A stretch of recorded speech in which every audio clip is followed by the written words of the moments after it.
This episode of Stage 9 is brought to you by Audible.com, offering more than 180,000 titles for smartphone, tablet, and desktop. To get a free audiobook of your choice and help Trek.fm at the same time, visit audibletrial.com/trekfm. This is J.G. Hertzler, General Martok on Deep Space Nine, and you're listening to Trek FM.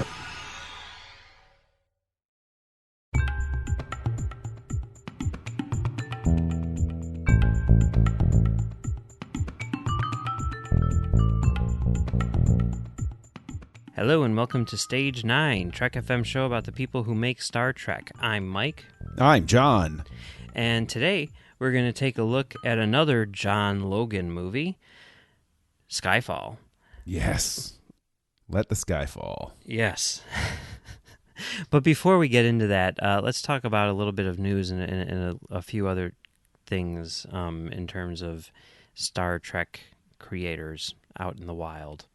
Okay, so there's a movie coming out called Lucky, and I was lucky enough to see it over the weekend because it was playing at the Chicago Critics Film Festival, and this movie was produced by Ira Steven Behr, and okay, yeah, and it stars Harry Dean Stanton and a bunch of other people, but Harry Dean Stanton is definitely the lead. He's the title character, and the story follows him. And it's about a guy, a 90-year-old atheist, who's basically coming to terms with the fact that he's gonna die. Not that he's not like dying, but he's 90 years old. Like the end is near, one way or another. And, he's going through that existential dread that I think all atheists go through, where they, sort of come to the realization that when they're dead, that's it, right? And he's kind of, freaking out about it.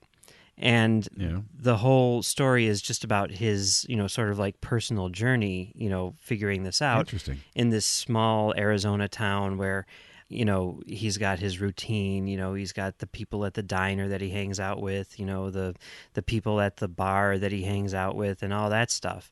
And I know describing that, it sounds terrible, right? I mean, no, actually, it sounds very, very interesting. It sounds like it would be a very interesting perspective. The one thing I would offer is that everybody has that existential dread, well, even sure, if they are, sure. People of faith, because they realize that it's still a gamble. Sure. Okay. So, all right. I mean, there's definitely a different, I think side to it. Like, for example, there's this sort of running thing with my mom where she constantly is telling me that she can't wait until I die so that when I get up to heaven, she can say, "I told you so." That is predicated on two very disturbing things. One, my mother never said to me, "I can't wait until you die." Mm-hmm. She probably thought it on occasion. But I can also say that if you're getting in the door of heaven, a lot more people are making it in than I thought. Oh, so thanks. Just throwing it out there. Thanks, I appreciate that. Okay. Hey, trust me, I'm a long shot. Okay, I readily admit this. Okay, if you get in, I'm happy because my odds just jumped.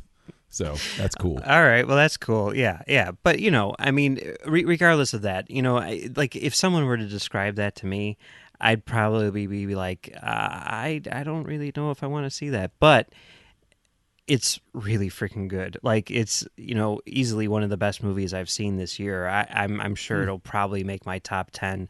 Like, I don't know. I mean, obviously there's a lot of movies to still come out this year, but like, I cannot imagine Harry Dean Stanton not getting an Oscar nomination for this thing. He's a great actor to begin with, but sure. Yeah. And he's basically playing himself, just like a fictionalized version of himself, right? So, I mean, it almost as if like his personality was sort of like transplanted into this character and, interacting with these people and everything. Like this is sort of like how it would go down. It's really, really good. And I know it sounds like kind of a downer. it's not at all. It's extremely uplifting. It's very, very funny. There's another one. If someone tells me that a movie is uplifting, I'm like, okay, that means I'm not going to see that. No, it is like I was very much uplifted by it. I left the theater with like, seeing the world in a different way. That's awesome. I mean, it's really, really freaking good. And I mean, it sounds like a completely different take on things. I mean, we've seen plenty of movies, from a faith-based perspective of a person. I remember the Michael Keaton movie My Life. I vaguely remember that. I actually saw a press screening for that one, believe it or not. Really? Yeah, I did. But yeah, no, I mean, it sounds really intriguing just because it's a different perspective than you're used to getting, with that type of film. So yeah, that. I'm sold. I would like to go see this. Yeah, it's really, really good. And, the screening that I went to, like it played a few months ago at South by Southwest, and, the reviews coming out of there were stellar. And then, it got picked up for this festival here. And, they did like a Q&A afterwards with the writers and the director. The director is, John Carroll Lynch, who's a character actor. It's one of those guys who is, as soon as you see a picture of him, you're like, oh yeah, that guy who's in all the movies, Yeah, I gotcha. And it was written by two people, Logan Sparks and Drago Simonia. I'm sure I'm pronouncing his name wrong, and you're in the ballpark at least. It's you're definitely in the ballpark. So that and they had some really interesting insights into the movie, of course, since they're the ones who made it. Oh, wow. No, sorry. I just looked up John Carroll Lynch, and I just, that guy. Exactly, okay. Right? Yeah. Yeah. So it was his first time directing. I don't think that Sparks and Simonia have written a whole lot, if anything.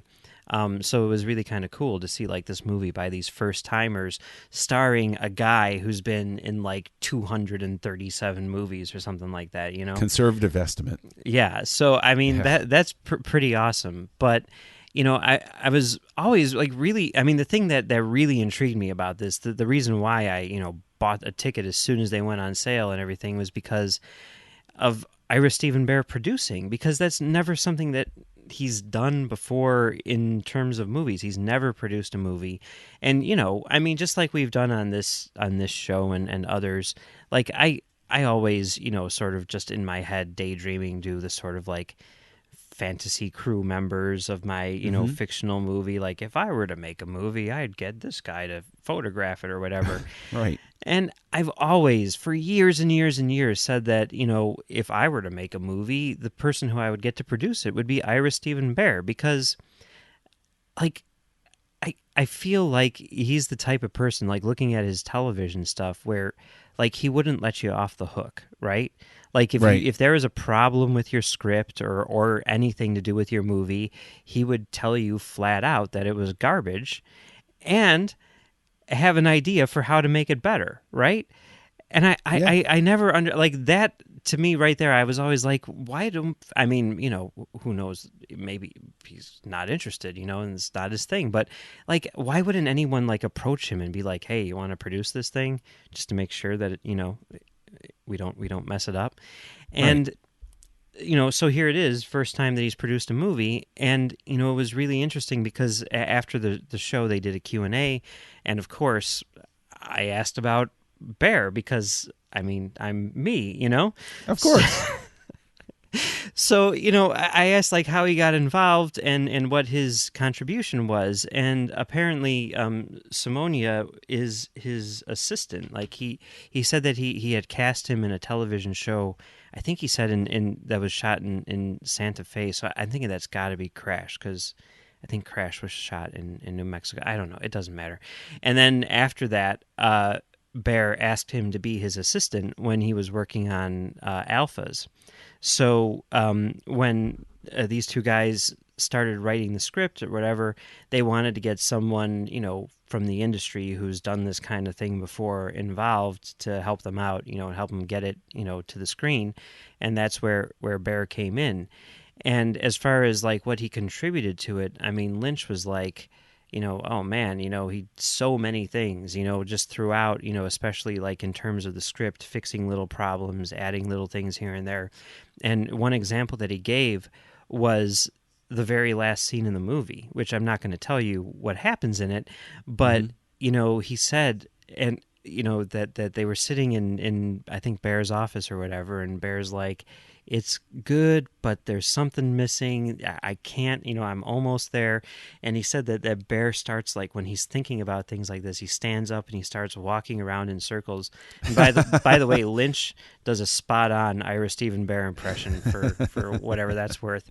And he said that he, kept on thinking about this and then came up with sort of an idea. He says he doesn't even remember what the idea was, but it was something which they were able to give to the writers and say, work with this. And the writers came up with what's, for all practical purposes, the last shot of the movie, which is absolutely perfect. And I mean, it's like it completely caps off like everything that you've seen, up to that point. And it's like that came from not, he didn't write it, but he had that sort of like idea that something needed to be there and was able to like inspire these guys to write it. And I think that that's so cool, But yeah, anyway, Lucky, it comes out in the fall. I'm assuming that it's probably going to play at some festivals, between now and then, because, everyone who sees it loves it. But I highly, highly, highly recommend it. And, as they announce a release date and all that stuff, we'll definitely keep everyone posted. And, Sure. Hopefully we'll cover it, in depth when it actually comes out.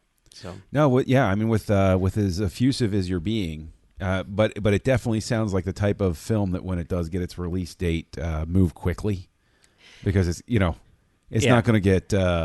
It's definitely a smaller movie, but then again, if it does get the Oscar buzz, which I imagine it could very well get, then it might have some legs. You never know. But yes, definitely go see it as soon as you can. And there are other Star Trek people in it. Ed Begley Jr. has a very small role, and James Darren has a rather large role. And really? Yeah, he's cool. He's pretty awesome. I'm sure that Bear must have, suggested. Right? I mean, come on. What? Yeah, that makes sense. And there's like a lot of other cool people, like David Lynch is in it. Yeah, he's really good and very, very funny, and lots of really good people. Tom Skerritt shows up for one scene, and you're like, what? Oh my God, it's Alien right here. That's awesome. All right. Well, I think, and actually, probably the David Lynch connection, because he directed. Stanton was in a scene of that. What do we talk? That movie about the guy who went. He was in Straight Story, right? Yeah, that's the one. Yeah. So they're all friends, and the other guy, like the one writer was Bear's assistant, the other writer was Stanton's assistant. So that's how Perfect. So yeah, but yes, definitely check it out. Really, really good. I don't mean to go on and on about this movie, which nobody else can see for like 3 months, but or longer than that, 7 months, but whatever. We're giving you the hot tip, is what we're doing. There you go. This is what Stage 9 is all about, giving you the hot tips. Yes. So speaking of which, last week we gave everyone the hot tip on Orville, and now there's a trailer and a release planned, and stills and synopses and character breakdowns and all the rest of it. And a Twitter account. Yeah. Yeah. But we finally get to sort of like put a face to all the stuff that we've been covering, or did cover last week with the Orville. And what do you think? What do you think about the trailer and all this stuff? I laughed, and I'm looking forward to it. I mean, that's it in a nutshell. I mean, I have to give them credit for even getting the lighting of like a late 80s, early 90s sci-fi show right. Yeah. Like it looks right. And there's McFarlane humor in it. No doubt there's a a discussion about urination, mistaking a marble for a breath mint. So it has exactly what we kind of suspected, which is silly humor to it. But then, of course, you see I mean, the ship designs are actually pretty darn great. Well, I Like, just I read actually really online like that the ship the design. ships were built by Robert Legato, who Oh, is jeez. a Star Trek veteran, having won 2 Emmys, one for Deep Space Nine and one for Next Generation, in addition to 3 Oscars, for See, Titanic and Jungle Book and stuff. This is what's so great, and we kind of talked about this last week, though, is like, who's going to know how to tell a Star Trek joke? It's going to be people who worked on Star Trek, Yeah. and they're going to make the joke work. And what's really refreshing about it is, I know that this will seem silly to say in some sense, but Star Trek at times can take itself a little too seriously. Mm-hmm. So seeing something where its goal is, in fact, to bring a little levity to it and still sort of mentally function in that environment, I mean, the trailer delivered what I was looking for. So I'm very excited about it, actually. It's interesting because McFarlane's been talking about it on Twitter all day long, of course, because now he finally can. And one of the things which he said was, we like to think of it as thoughtful sci-fi with a whiskey shot of comedy. So that's kind of interesting. I mean, I don't know. It looks a lot more comedic than he's sort of like letting on. But at the same time, I mean, it definitely seems like they're playing it straight, almost like what we were talking about with Loaded Weapon 1, where Yeah. like they get the cinematographer of, all these, like cop movies to shoot it like a cop movie. And then, Right. you have the jokes sort of like sitting on top of it. And I think that that's cool, Yeah. Definitely looking forward to it. So, Yeah. Yeah. Same here. and it comes out in the fall. So there you go. On Thursday nights, Thursday nights, I think. Yeah. Hey, is nobody- Fox making a play for must-see TV? I guess so. which has yeah. been dead since the 1990s? Possibly. Maybe. We shall see. So there's another trailer which debuted at the upfronts this week. I'm not sure Yeah. if you watched it or not, and I'm not sure whether or not the listeners have heard about this. But Star Trek Discovery was revealed in a lot of ways. A lot of new info. We're getting an extra 2 episodes, so 15 instead of 13. That's pretty exciting in and of itself. Yeah, I'm still wondering whether or not the first episode is 2 hours and counted as 2 episodes or 1 episode. Who cares? We're getting Yes. 2 more hours than we were promised, and that is all that matters. Honestly, that's a vote of confidence in the show. That's true, yeah. We're all familiar with the pulling back on the order. For somebody to have seen some part of the product and say, you know what, we want 2 more of this. Mm-hmm. That's pretty cool. No, yeah, it is. It is. It's interesting because, one of the things that Fuller said early on was that, given the choice, he would want less episodes, not more. Interesting. But, yeah, so there was that, and then there was a trailer which dropped. Yes, which caused absolutely no controversy or discussion whatsoever. Well, I mean, Star Trek rarely does. Never. There's never a passionate group of fans that pitches battle against each other about look or feel of the show. No, I mean, because that's just not their thing. Not at all. Not No. at all. It's everybody. mean, we're like- all one big happy fleet, in the words of one Star Trek creation. Yeah, I mean, you look at like those Sherlock Holmes fans, the Mm-hmm. Sherlockians, is that what they're called? They Holmesons. Holmesians, I forget. There is a name for them. I forget. I thought we were just having fun. There's actually a name for that fan base. Yeah, there is. Yeah. But they go crazy over the canon, right? I mean, Nicholas Meyer is one of them, right? Yeah. Having Well, written- okay. Having Good point, good written point. Holmesian expanded universe and everything like that. But Star Trek fans are much more laid back. They're like, whatever, it fits, it doesn't, it's part of the mythology, but it doesn't all need to link together perfectly. Exactly. They're very laid back about it. Yeah. There's no severe knowledge of what was going on 10 years before the first series, or the look of the Klingons. I mean, that's just sort of like a shrug through the years. Yeah, I mean, it's like, sometimes Batman wears black and sometimes Batman wears gray and, whatever. Blue, sometimes blue. Blue, yeah. Go hold over from the old 4-color days. Mm-hmm. Yeah. Yeah. So yes, the trailer, it came out. And what did you think about it? I'm intrigued. I want to see the show. I thought there were some odd beats in it. There were some odd choices where I was like, it seemed very specifically geared toward the first episode, and I would have expected the trailer to be more, and this is what you can expect from the season sort of thing. It felt more like a trailer for the first episode, which is fine. I mean, honestly, okay, to speak to the Klingons thing, I love the look of the Klingons. I do. And that one main Klingon that they were showing, I know that people are speculating as to, you know, what the character might be or who the character, whatever. It's Takuvma. Okay, it is Takuvma. Yeah, okay. they've said it because they released like a still, and they're like, "Here's Takuvma."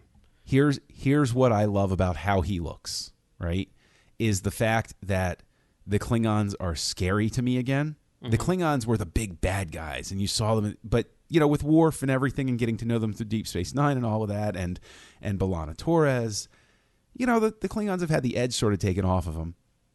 Here's a Klingon that walks on screen, and whoa, hey, that's terrifying. I'm afraid of you, and I like that in my villains, that sort of thing. But for the other stuff, I thought the visuals looked great. I did spot some lens flares. Oh yeah, there were a lot of lens flares. Yeah.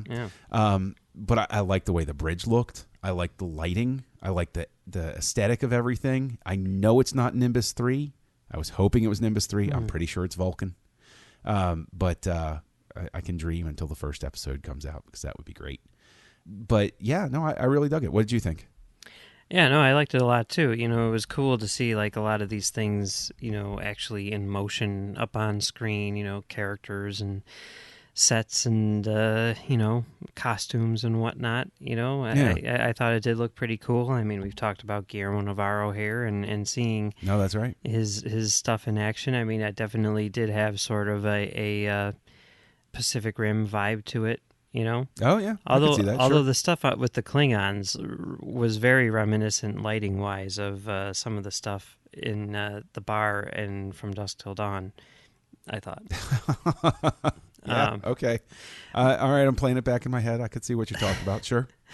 But, yeah, no, I thought it looked great. And, you know, it was slightly letterboxed, you might have noticed, down to 2-to-1, which has become, you know, a pretty popular, I guess, aspect ratio amongst television these days. They use it on House of Cards and Fear the Walking Dead and some others.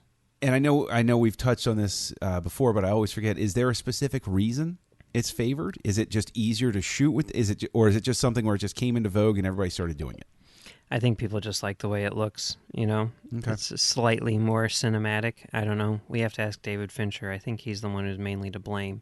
It's interesting because, I mean, in a lot of ways it is kind of goofy. Like, it goes back to the whole, like, Russell Mulcahy music video thing where, like, music videos started being letterboxed, and he's like... Well, that would make sense then, because that was Fincher's start. Was music videos. Yeah. I mean, Mulcahy, you know, his whole thing, he was like... You know, we had no money. You know, we were shooting these things, you know, very, very cheaply. You put black bars in the top and bottom, you know, make it widescreen. Instantly, it adds like a ton of production value because it looks more cinematic, you know? Yeah. It's an easy trick. And I mean, that's like literally what they would be doing here, I'm assuming, unless they were shooting some sort of weird anamorphic format. But yes, the ratio though 2-to-1 is something which was very much championed by Vittorio Storaro, the cinematographer of things like Apocalypse Now and Tucker, A Man in His Dream, and you know all these other things. He developed it. He called it like Univision or something like that. And his idea was like, you got movies which are 185 and you got movies which are 239. Let's find something nice in between. But he's also like, this is perfectly balanced for like the spacing between the eyeballs and whatever. He was a really big fan. You know, also, you know, probably a little eccentric, but you know, whatever. I mean, you have to be if you're going to work with Francis Ford Coppola, yes. I imagine.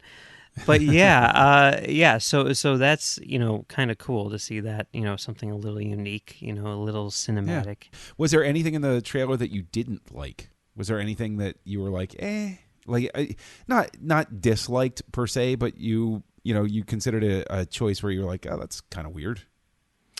Not tremendously. I mean, certainly, like if I were making the show, I would, make certain choices on an aesthetic level which kind of lined up with the pre-established continuity. I'm not saying that I'd pull like a Star Trek, Continues or a Star Trek New Voyages and make it look like it was something out of the 60s, but at the same time, like we've seen the uniforms from this era, and I would probably do like what JJ did, where, you modify basically the old uniforms, the old look of those uniforms into something modern, yet still sort of like just an update of what we had seen before.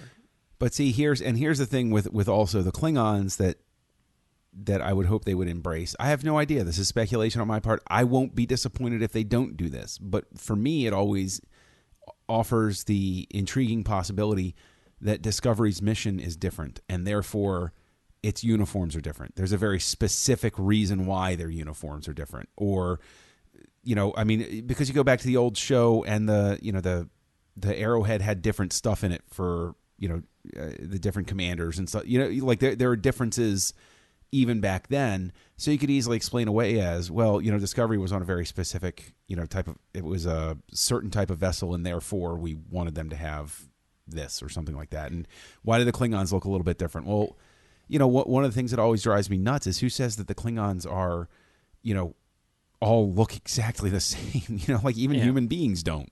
Like these are Klingons from a different quadrant, or these are Klingons from a different part of the planet. Or why not?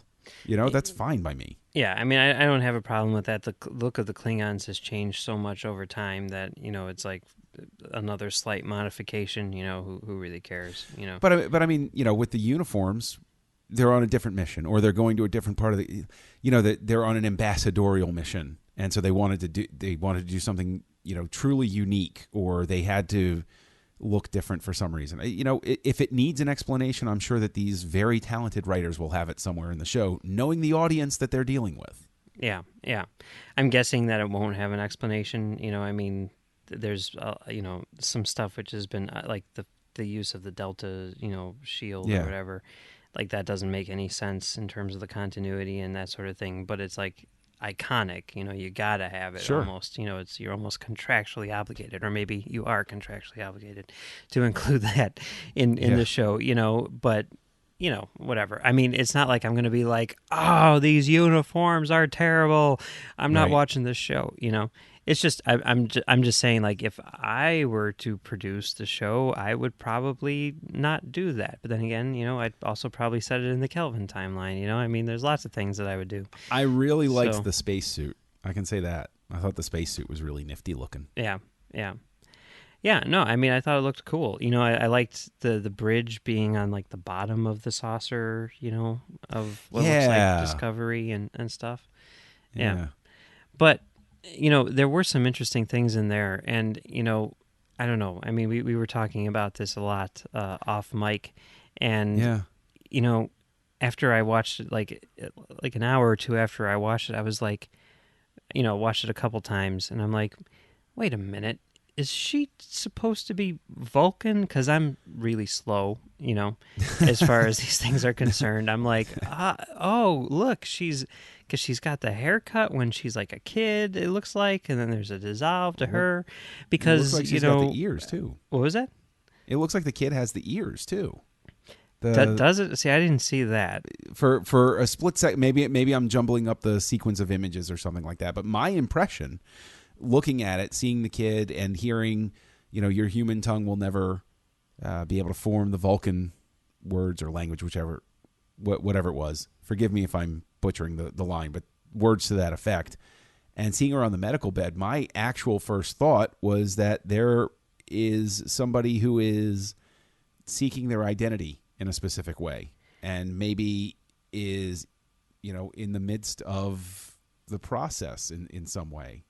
I mean, in terms of deciding that. That's an interesting concept. I mean, because like when you first said that to me, I was like, oh, like that makes a lot of sense, because like, and I don't even remember what it was they said, but like, what was it, a year or 2 years ago, when Rod Roddenberry and Right. Trevor Roth were at Vegas. Like, I remember hearing them talk, and there was not one but two things that they said where they seemed to be strongly implying that there was going to be like a trans character, or like some sort of, let's say, like proxy for that, since it's Star Trek, and they're always Right. dealing with issues today in sort of an abstract science fiction way. And that's really the impression that I got. I Right. don't even remember what it is that they said, but so when you said that, I'm like, oh yeah, maybe that's what it is. But then when I started like thinking about it more logically and everything, I'm like, I don't really know if that necessarily makes sense with everything else that we know. I for me, that was the very first viewing of the trailer. That was the impression that I got. Interesting. That Sonequa Martin Green's character, so many different permutations you could go with. Is she a Vulcan who is part human and wants to try being human? Is she the Vulcans? Are the Vulcans making her look more human to serve on the Discovery for some reason? Are they, is she a human who wanted to become Vulcan and couldn't manage it? And the Vulcans rejected her, and so she goes back, and that's where we find her in the timeline. But I just got a very, very strong impression from the trailer that her identity is going to become a very big thing in terms of the storyline. Oh yeah, I think so. I mean, they even say that in the synopsis, where it's like, Yeah. before you can go off and explore the galaxy, you have to figure out who you are, or something along those lines. I forget exactly what it says in the Yeah. press release, but I mean, I don't know. I mean, like, at first I was like, oh, she's part Vulcan, like she's half Vulcan or quarter Vulcan or something, Mm-hmm. and I'm not necessarily convinced of that now either, because there's the whole thing with Spock being the first Vulcan in Starfleet and all that stuff. No, he wasn't. He was the first Vulcan that went full ride through the Academy or something. Like they could skirt that easily by saying that she was put into Starfleet but never commissioned or something like that. I mean, they could there's so many do ways to that dance in around any that. millions of ways that they have done in the past. Sure, I mean, that's true. I mean, Did Spock have a brother? they've already Not until Star Trek V. they've already, I mean, the original idea was that Spock was the only alien in Starfleet, I think, right? They've obviously just said, like, screw that. We're not even going to try to explain that anymore, Yeah. because, whatever. But, I mean, it's, I don't know. It's interesting. Like, what I do take away from it, though, which, when I started thinking about, like, her being, Vulcan, or at least being a human who's maybe trying to emulate Right. the Vulcan lifestyle, I guess, I started thinking about the origins of this character, as Fuller described them, a long time ago now at this point. And he was talking about how at one point they were actually considering making this the same character that Majel Barrett plays, number one, in The Cage. And Yeah. I started thinking about that, and how that character was originally basically personality-wise a Vulcan, right? I mean, she was what Spock would become, right? They essentially like fused those two characters together. Yeah. And it's like, well, that's an interesting retcon. If like maybe she acts that way because she was raised by Vulcans, or something along those lines.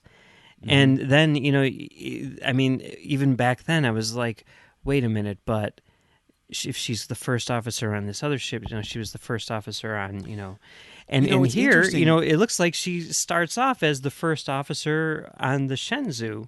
So if you think about it, like plot-wise, initially maybe she was going to start off as the first officer on Enterprise and then transfer to Discovery, and now they're, when they decided to make it its own character. You know what? It's interesting, though. What you just said right there actually triggers something else. Maybe there's some sort of, she was a refugee, orphan, what have you, and the Vulcans took her in, right? And so she, grew up with them, like you said, but now, and it sort of is a mirror but different from Spock, because Spock is trying to be Vulcan and trying to disavow his humanity for a lot of it and come to grips with it.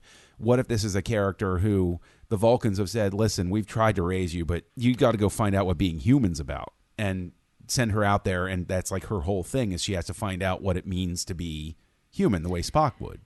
And that would kind of make sense, because if you think about like early Sarek, and I mean, this is the earliest we've ever seen Sarek, not counting the vision in the Star flashback Trek V, to, which yes, may or may not be. I mean, to me, that's just Spock's nightmare. That's not actually something that happened. Right. I wouldn't imagine that Spock has a memory of it. Mm-hmm. Although I remember reading something at some point that Vulcans did remember their birth. Okay, you might have read that somewhere. I'm calling BS on that right now. Oh, I'm fine with that being called BS on. Please, listen, I'm old enough that I remember back at the old role-playing game explained away the forehead ridges as you had human fusion Klingons and Imperial Klingons, and that was the difference. Yeah. And probably that's why I have a vestige in my brain of like, there can be different versions of Klingon, that's okay. That's probably, what's hanging on in my brain. Anyway, regardless of any of that. Yeah, I mean, what my point here is that Sarek, based on seeing his relationship with Spock early on, like in Journey to Babel and everything like that, like he's kind of prejudiced towards humans, Yeah. So and that's a theme that they ran with in Enterprise as well. So that would fit into the continuity just fine of like, humans. Right.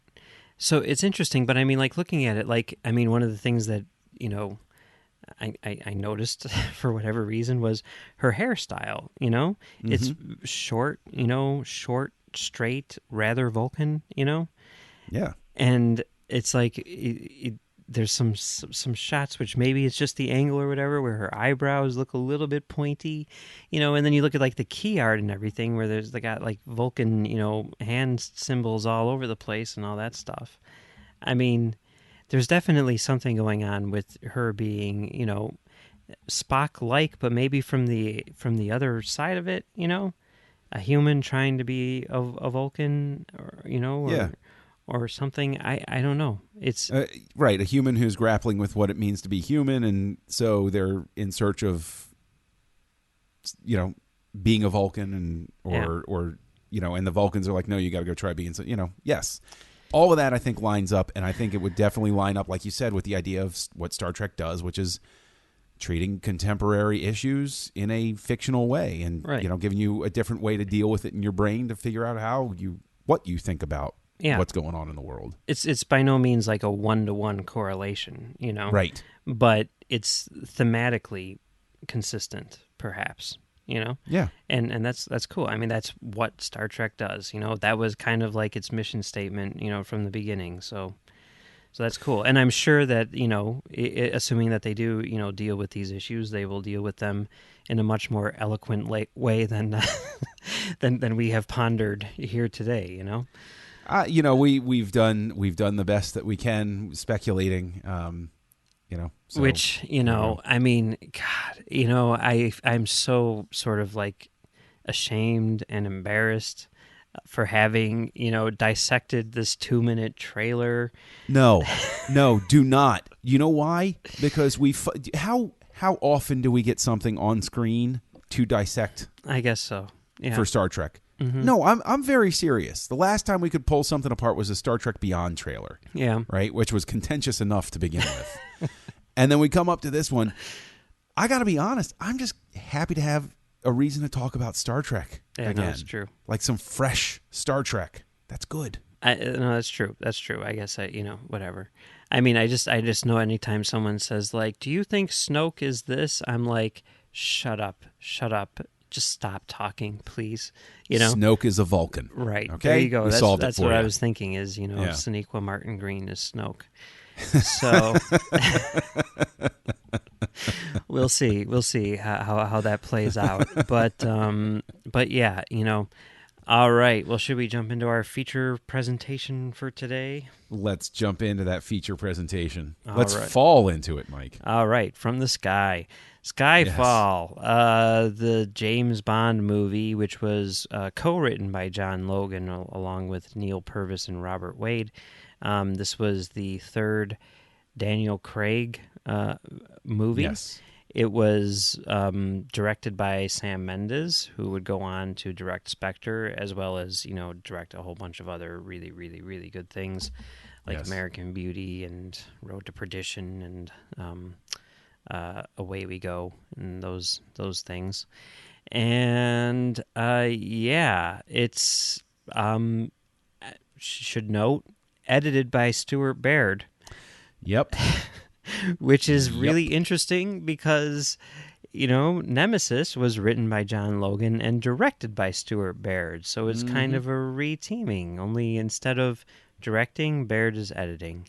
And we'll get into that in a little bit, I'm sure. But, would you want to give a synopsis of Skyfall for those who haven't seen it?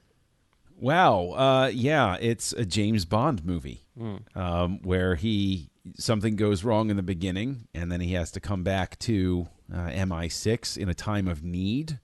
But it is really the first Bond movie that really addressed sort of the Star Trek II angle of... I mean, there have been references through Bond movie history of you're a dinosaur, your ways belong to the past. Like sort of those winks and nods of like, hey, Sean Connery's way of doing things isn't really cool anymore. But this is the first one that really deals, I think, with that sort of like existentialist thought of the aging agent. So, sort of like the Kirk angle. So that's really what the movie is about, is Bond seeking proof that he still belongs in this world. And of course, the whole movie addresses that as well about, because there's this whole debate going on about, does an agent like James Bond still belong in a world dominated by computers and hacking? And is that, and so the whole movie is about that thematically, but through it, of course, there is a main villain who is obsessed with taking apart MI6 and killing Bond along the way. Of course. It's interesting that you mentioned the parallels between this and Wrath of Khan, because people are very fond of mentioning the parallels between Nemesis and Wrath of Khan, which are a bit more on the nose and perhaps a bit less effective, maybe because they're so on the nose. And I guess that's a good question, is do you think that this is a better riff on Wrath of Khan than Nemesis is? Yes. I guess that's kind of a softball. And it's one of those things because it's true to the themes that you find without trying to parrot the story beats. Mm-hmm. So, I'm presuming you feel the same way? Yeah, I do. It's interesting because this is... I think this was like the 50th anniversary Bond movie, yes. Right? I know. Yeah. So there was a lot of sort of like nods and winks and trying to commemorate the history of the franchise and all that stuff, and I think that they did a really good job with that by acknowledging the past in ways that sort of reinforced the present. I mean, and that also served the plot. Yes. I mean, like the thing that they did with the Goldfinger car, the Aston Martin, I thought was so amazing. Like that's like my absolute favorite moment in the movie, maybe in the franchise, because you see the car there and you're like, oh yeah, history, right? But then like it's got all of the gadgets which are inside of the car from Goldfinger, and it makes sense why they would be there, because we'd seen the car back in Casino Royale when he won it in that poker game. Mm-hmm. And since getting it, he's like, let me, pimp my ride and, make this into, a Bond car, really. Right. And I just thought that was the coolest thing ever.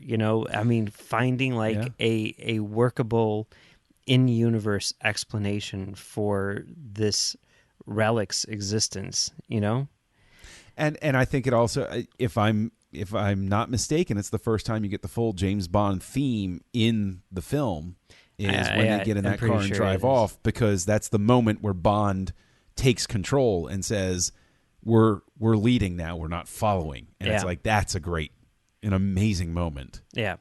I mean, what you're saying there, that's the one thing about the movie which I'm kind of like, I mean, I can't fault it because the movie works so well on its own, but it's very similar actually to the Star Trek reboots in a sense, where like in the first movie, Casino Royale, it's basically like you don't start with the theme or anything like that. You don't start with the gun barrel sequence or all that whatever, because like Bond isn't Bond yet. It's an origin story, and he's like going through what he needs to go through in order to become the character which we have known all of these years. And at the end of the movie, after going through all of this stuff, and he goes to pick off the one guy, and he's like standing over him, and he says the name's Bond, James Bond, and then the theme kicks in. It's like, okay, there it is. He's earned it. He is now James Bond, right? Right. Well, then, they kind of like kept that formula for Quantum of Solace, and then with Skyfall, I felt like they were kind of like going through all of the motions of like trying to get the pieces in place for him to once again become the Bond that we all know and love. They introduce Q, they introduce Moneypenny. M is much more sort of like in keeping with the original M. But they reboot all of those characters along the way. They do, but I mean, like it feels like another origin story, right? I don't agree with that. I think that the way that the film starts works specifically because I think even before the thing that happens right before look, we'll have a few spoilers in here. If you haven't seen Skyfall by this point, I mean, come on. Before he gets shot and when Adele's Oscar-winning song starts, you see him already having sort of like doubts about things because he's going through and M is telling him leave him, and he's like, no, he's actually trying to save the fellow agent, and M is basically saying, no, screw him, you got to go do this job, and then she orders the shot. So I think that there's a sense of unease about it where you immediately get this feel of Bond not completely comfortable with what's going on at this point.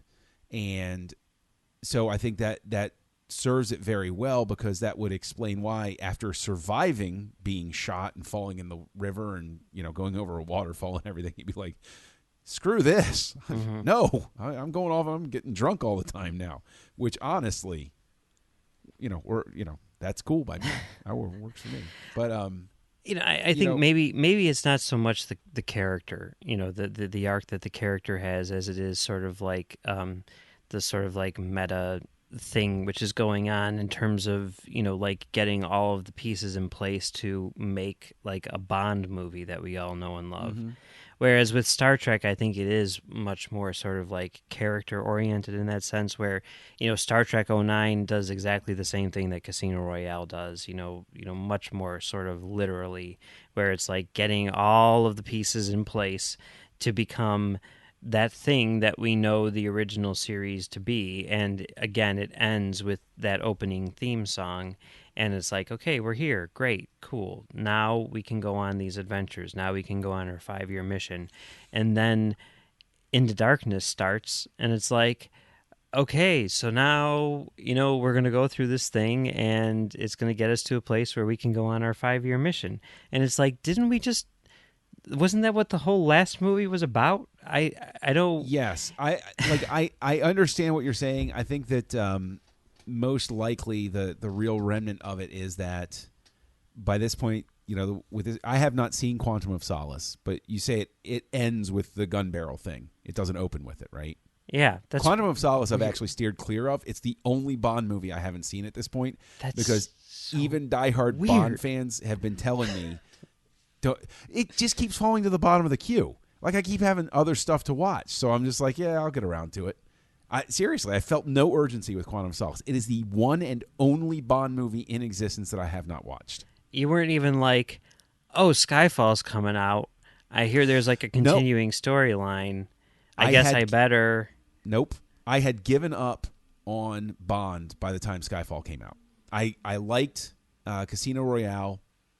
Quantum of Solace got bad reviews, and I was never a huge Bond guy. And I'd seen some Bond movies. I hadn't seen them all up to that point. I like Casino Royale, but Bond has a history of, if you're lucky, good movie, yeah, not so good movie. But typically it's been like up, down, like it's like a little like just absolutely erratic heartbeat sort of thing in terms of quality of the films. And so I had tapped out by that point. I didn't see Skyfall in the theater either. And eventually it was, you know what, I want to credit Sean, with my friend Sean, with being the one to say, no, you got to watch Skyfall. Watch Skyfall. I was like, okay, fine, I'll watch Skyfall. And I watched it, and I sent him. We were working together at the time. I went in the following morning. Yeah, I would have gone in the following morning, either sent him an email or something like that, and said, I want to know more. I want to become a Bond fan now. Like, Skyfall is the movie that turned me into a Bond fan, and I still haven't seen Quantum of Solace because every single Bond fan I've ever talked to, that is the only one that they persistently just kick. They just beat it up. Okay, well, I hate to be that guy, but... Oh, no, Mike, I think I expect you to be that guy. Okay, Quantum of Solace is not a bad movie by any stretch of the imagination. People like to kick it because I think it's not Casino Royale, and it's not Skyfall either, but like, coming off of Casino Royale, I think it was really interesting for them to do something which they'd never really done before, which is to say, like, okay, this is the next chapter. Like, it's not just, like another adventure. Like, this is literally like continuing the story. Like, so much so that, it picks up minutes after Casino Royale ends.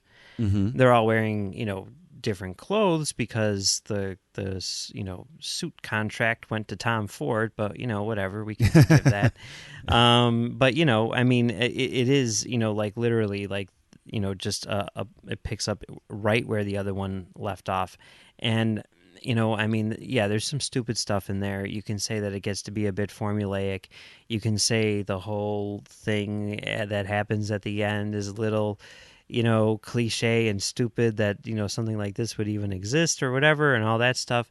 But there's some really good stuff in there too. And I think on the whole, it's really cool to see how, the story builds and how the character builds, from one movie to the next, and then, leading into Skyfall in a lot of ways.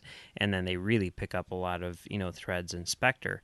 And I don't know. I think that sort of like, style of storytelling is a lot better than a lot of the stuff that have been going on in the Bond films, because like you're saying, there's some great ones and then there's some terrible ones, and they really do fluctuate throughout time. And but see, here's the difficult thing is, now that we're in the serious Bond time, maybe this is what has kept me away from Quantum of Solace and hearing people beat up on it, is when Roger Moore movies went wrong, it becomes like a Mystery Science Theater sort of thing.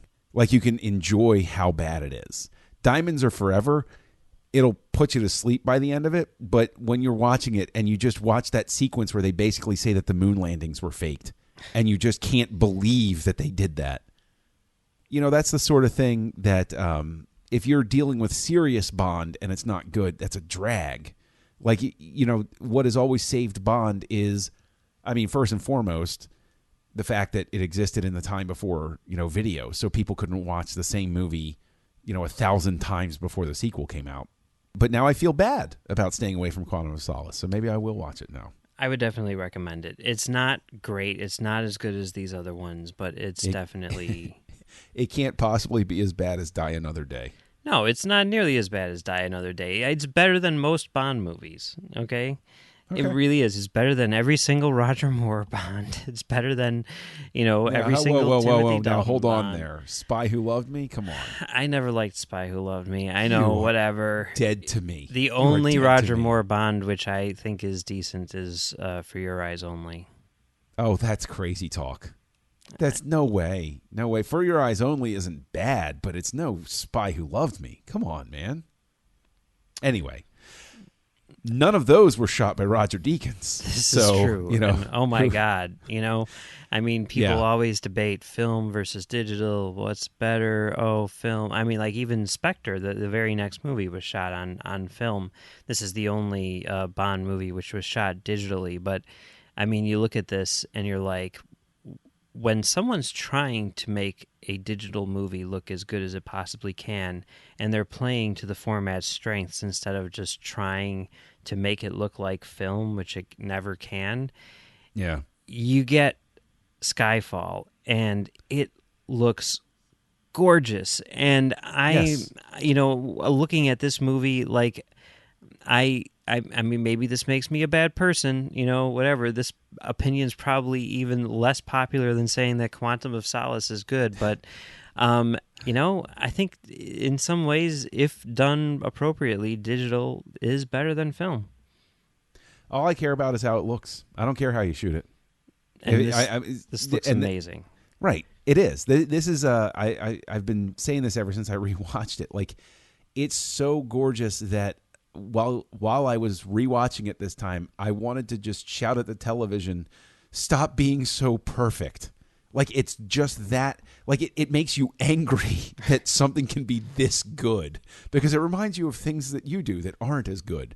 But it is, I mean, I still remember the first time I watched it, when it got to the Shanghai scene where he's in the all glass with the lights and everything, and he's stalking the guy who's going to take the sniper shot, and then that fight that they have where they're just in shadow. Like, it's so mind-blowing how amazing that looks. Or the fact that, when they were in the house at Skyfall, and you have the orange light, and the orange light is managing just to highlight, like, it looks almost like a living comic book, because there's this wash on the background that's all blue-gray, and then the people themselves have light, and they're orange, and it literally looks like an old 4-color comic book, only amazing and true to life. Like, it is so wonderful. And actually seeing, like, a behind-the-scenes shot of how they pulled off the burning house without actually burning a house down, and while people were walking around, and seeing the lights set up and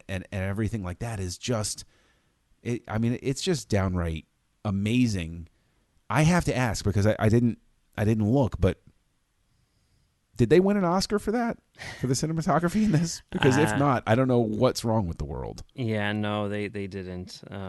That's insane. I don't know what won that year, but that's just nuts. And as for the editing, right? Like, you go through, and it's a little over 2.5 hours. Not a minute was I bored, was I distracted, was anything like that. And then I have to say, because the whole wellspring of this is, John Logan working on Nemesis. Okay, we've looked at Any Given Sunday, and now we've looked at Skyfall. There is a consistency here where John Logan's been involved in them, and he's also been involved in Nemesis. Nemesis is not as well regarded as a Star Trek film can be. So, it's one of those things where with these 3 bits of data, Logan wasn't the problem. It wasn't his script that went wrong with Nemesis. Like, I think just taking these 2, leave out everything else he did, hands down, he definitely was not the problem with Nemesis at all. I mean, it's interesting because, you've got Stuart Baird directing Nemesis, and then, editing this, and like you're saying, the editing and this is really good and everything, and it is really good. And that's sort of like this weird thing where Stuart Baird is one of the best editors in the world, right? I mean, he edited Superman the movie, he's done a million things, and, as sort of, a reward, I guess you could say, for, his work as an editor, he gets to direct movies, and that's something which he maybe isn't as good at.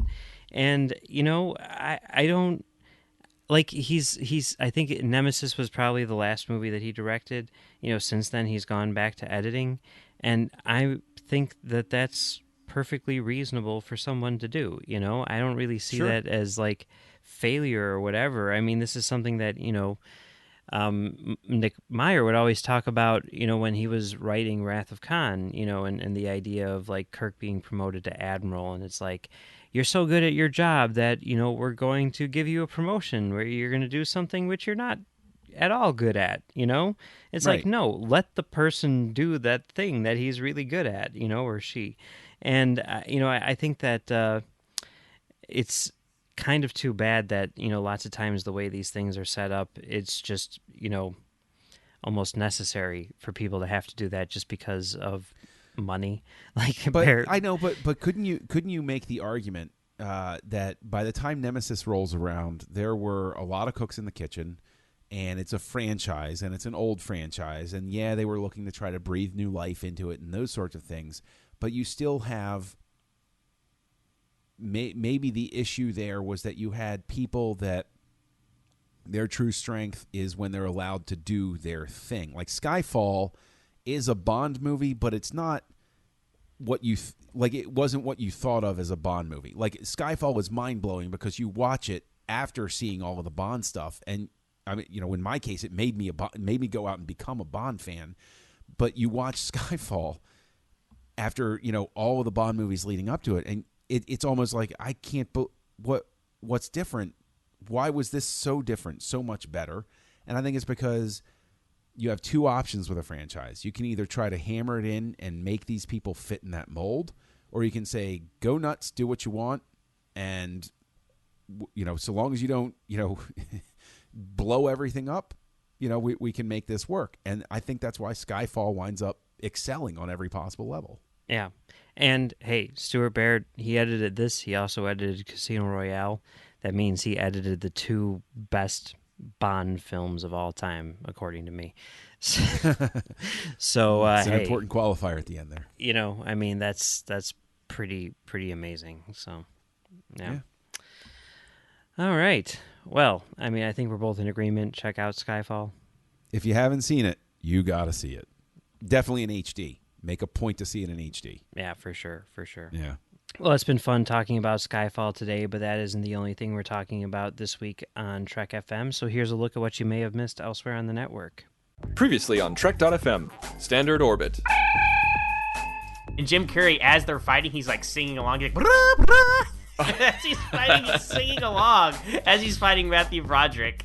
And man, it's just so good. Like, to me, that's like, when I think of Star Trek and pop culture, like that is the first scene that I think of in the Cable Guy there. Warp 5.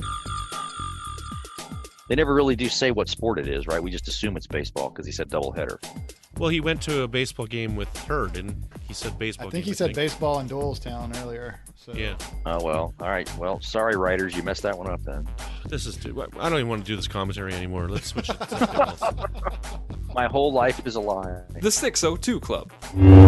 That's one thing I was very surprised about this book, is that when he does whatever mission it is that he's on, which may be destroying a mind or something, or destroying even a ship, that he is doing everything he can to make sure no one is losing a life during this. That he's trying to do it in a way that people are not going to die, or at least a mass amount of people aren't going to die. And you would think, when you think of the Empire, it's like they don't care. The Ready Room.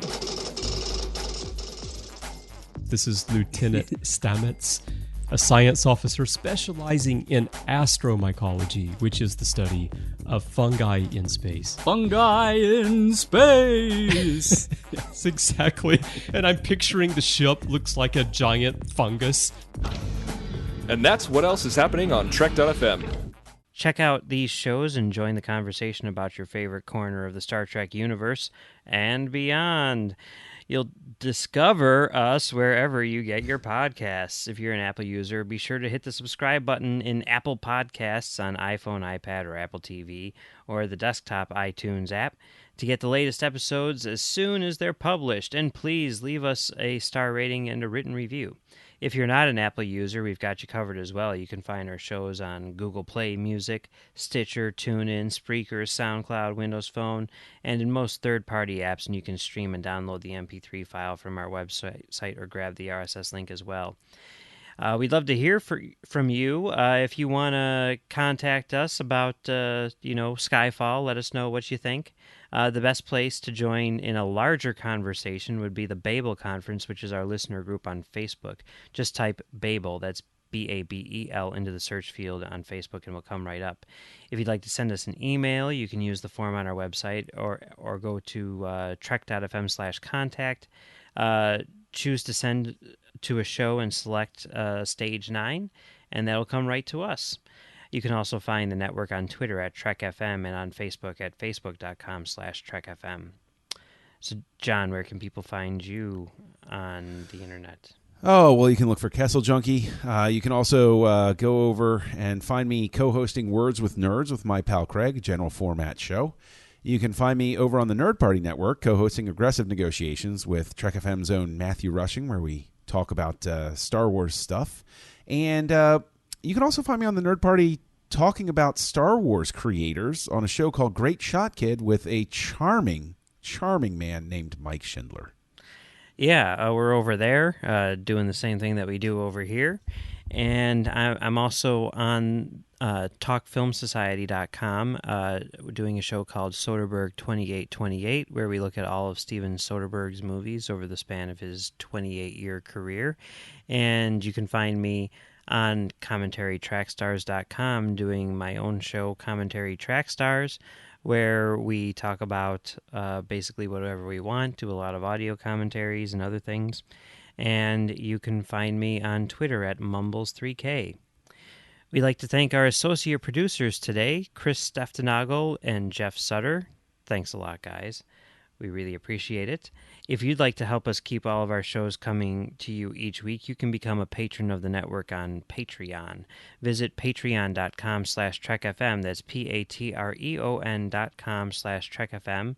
And get all the details. Perks include early access to episodes, exclusive content, producer credits, and more available through our special patrons website, Patron Zone. It requires a great deal of money to produce, host, and distribute these shows each month. We really appreciate any support you can give us and hope you'll join the team. Again, you'll find all the details at patreon.com/TrekFM. All right. Well, that wraps up a look at John Logan tackling one beloved franchise.